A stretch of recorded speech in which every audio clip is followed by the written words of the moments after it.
So this is my second video that I've tried to record myself at home, in many different ways, but having two very young, very loud, but very lovely children makes it quite tricky to make any content without any embarrassing introductions. So I'm pretty much just recording a random video on my own in my car, pretty much a messy car as well at that. It needs a bit of a clean.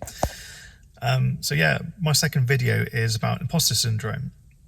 So for anyone who hasn't heard about imposter syndrome before, it is a name put to thoughts or feelings that tend to come from changes in life. So that change could be a change in your monetary situation. It could be to do with a promotion at work or anything around what would be perceived as an improvement in life. And this has been something I've struggled with on and off through my career.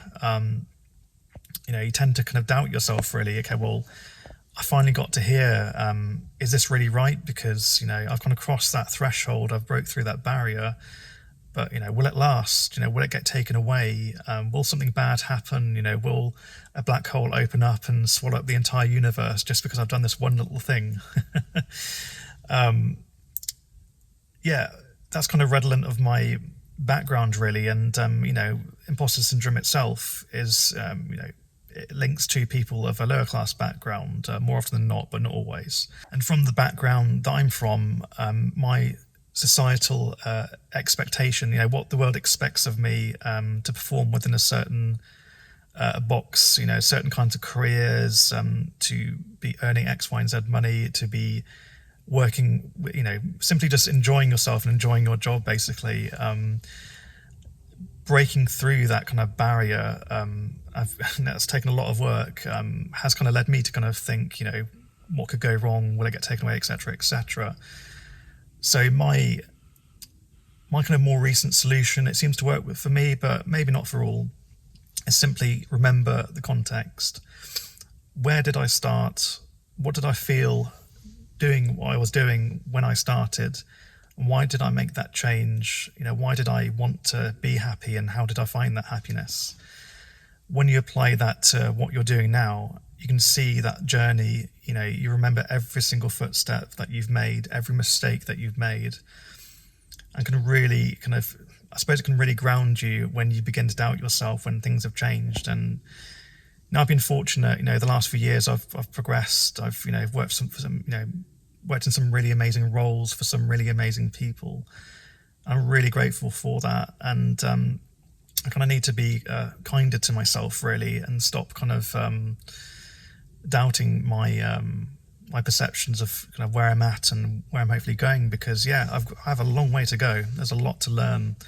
There's a lot to do, and I very much see myself as a work in progress. And I'm always going to be a student in life ultimately. And the moment I decide actually there's no more left to learn, then I'll no longer be a good enough designer, quite frankly. Because you should always be open to new perceptions, new skills, new abilities, new connections, and so on. So with me speaking of that, I suppose this is me kind of saying to you guys, be kinder to yourself. Be kinder to others, because sometimes when you doubt yourself, people can feel that too. They notice that if you begin to question your own choices and your own actions, people begin to kind of doubt what you're doing ultimately, and you can kind of create your own reality in that way. Like, even though you've progressed and gone in a direction that you were hoping to go in, and are hopefully really enjoying, that can change things. People can not stand with you, and ultimately, I believe everybody should be a better example for each other to follow. And with me coming from where I've come from, I just really, all I want to do is say all the time, it's okay to break through those barriers. Don't feel bad, and don't just simply live in the life that you happen to be born into completely by chance. Only be led by your intellect, only be led by your passions and your need to improve upon your abilities to output those passions. So yeah, don't feel bad. Evict the imposter. The imposter just isn't welcome in your life.